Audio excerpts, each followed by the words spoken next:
আমি এখানে স্পিকিংটা শেখাচ্ছি। পাশাপাশি হচ্ছে এর বিহাইন্ড এর যে ফাউন্ডেশনটা আছে গ্রামারের সেটাও দেখাচ্ছি। আমরা প্রায় সময় শর্ত জুড়ে দিয়ে কথা বলি। আমরা পরিচিত জনকে বলি, "যদি তুমি না খাও আমিও খাবো না।" মানে তুমি না খেলে আমিও খাবো না। "যদি তুমি না যাও আমিও যাব না। তুমি না গেলে আমিও যাব না।" এই ধরনের বাংলা বাক্যগুলো যখন আমরা ইংলিশে বলবো, তখন কিভাবে বলবো? আচ্ছা, তাহলে যদি দিয়ে আমরা কি করলাম? একটা শর্ত জুড়ে দিলাম, তারপর একটা ফলাফল আসবে। এই তো? আচ্ছা, তাহলে যদিটাকে আমরা কনভার্ট করব ইফ দিয়ে। অর্থাৎ যদি দিয়ে শুরু হওয়া এই সেন্টেন্সগুলি, বাক্যগুলি আমরা যখন ইংলিশে বলব তখন ইফ দিয়ে স্টার্ট করব।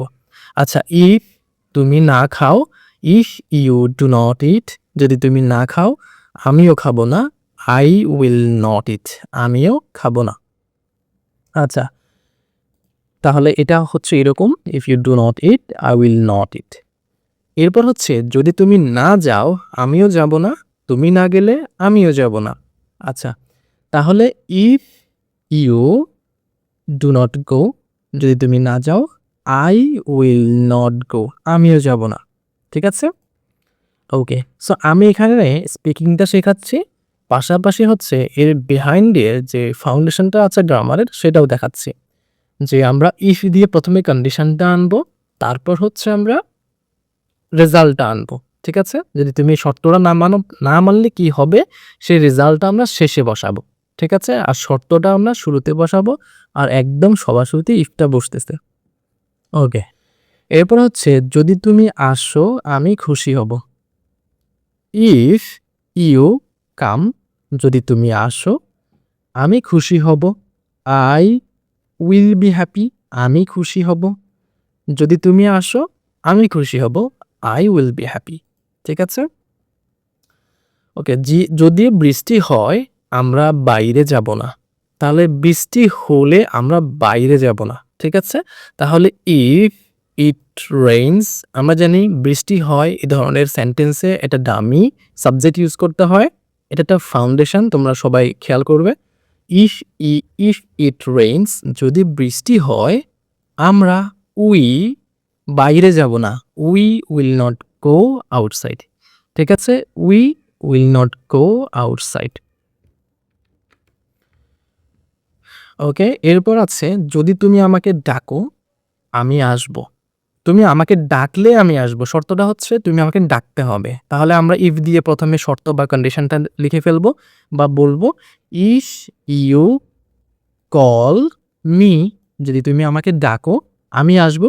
আই উইল কাম, আমি আসবো। ঠিক আছে?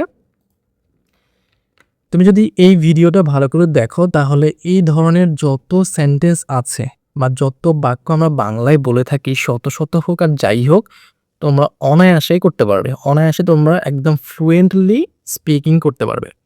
আচ্ছা, এরপর আছে যদি তুমি পড়াশোনা না করো তুমি ফেল করবে। শর্তটা হচ্ছে তুমি পড়াশোনা না করলে রেজাল্টটা হবে তুমি ফেল করবে। এই তো? আচ্ছা, তাহলে যদিটাকে আমরা কনভার্ট করছি ইফ দিয়ে। ইফ ইউ পড়াশোনা না করো, do not study. If you do not কি করো? স্টাডি, তুমি ফেল করবে। ইউ উইল ফেল, তুমি ফেল করবে। Okay? If you do not study you will fail. আচ্ছা, যদি তুমি সাহায্য করো আমি কৃতজ্ঞ থাকব। যদি তুমি সাহায্য করো আমি কৃতজ্ঞ থাকব। ইফ ইউ হেল্প মি, যদি তুমি আমাকে সাহায্য করো, I will be grateful. Grateful মানে হচ্ছে কৃতজ্ঞ থাকা, কৃতজ্ঞ। I will be grateful. If you help me I will be grateful. Okay, তাহলে এখানে একটা নোট দিয়ে দিই ছোট্ট করে। যদিও স্পিকিংয়ের রুল খুব একটা আমরা ফলো করি না, তারপরেও আমরা যখন ফাউন্ডেশনটা মাথায় রাখবো, আমাদেরকে ফাউন্ডেশনটা মাথায় অবশ্যই রাখতে হবে, নাহলে আমরা অ্যাকুরেটলি ইংলিশটা বলতে পারবো না। তার নোটটা হচ্ছে আমরা প্রথমে ইফ বসাচ্ছি যদি যুক্ত শর্তমূলক সেন্টেন্স থাকে তাহলে। ওকে, তারপরে কন্ডিশনটা প্রথমে বসাবো। মনে রাখতে হবে কন্ডিশনটা সবসময় প্রেজেন্ট সিম্পলে হবে। এরপরে রেজাল্টটা বসাবো শেষে এবং রেজাল্টটা হবে ফিউচার সিম্পলে। আমরা যখন বলছি যে ইফ ইউ কল মি, যদি তুমি আমাকে ডাকো, আই উইল কাম, আমি আসবো। তাহলে ইফটা তো ঠিক আছে, ইউ উইল কল মি, তোমরা খেয়াল করো এটা কিন্তু প্রেজেন্ট সিম্পল অর ইনডিফিনিট টেন্সে আছে। কিন্তু আই উইল কাম এটা কিন্তু আবার ফিউচার ইনডিফিনিট টেন্সে আছে। ঠিক আছে? তাহলে এখানে প্রত্যেকটা সেন্টেন্সে কিন্তু এটা হয়েছে যে ইফের পর কি হইল, কন্ডিশনযুক্ত কন্ডিশনাল যে অংশটি এটা হয়েছে প্রেজেন্ট ইনডিফিনিট এবং রেজাল্টযুক্ত অংশটি হয়েছে ফিউচার ইনডিফিনিট। তাহলে এটা তোমরা নোট করে নিবে এবং যারা শুরু থেকে শেষ পর্যন্ত ক্লাসটি দেখেছো এবং বুঝতে পেরেছো তারা এই ৩টা টাস্ক এখানে দেয়া আছে, অবশ্যই কমেন্ট বক্সে উত্তরটা দিয়ে যাবে। এবং শুরু থেকে শেষ পর্যন্ত দেখার জন্য থ্যাংক ইউ।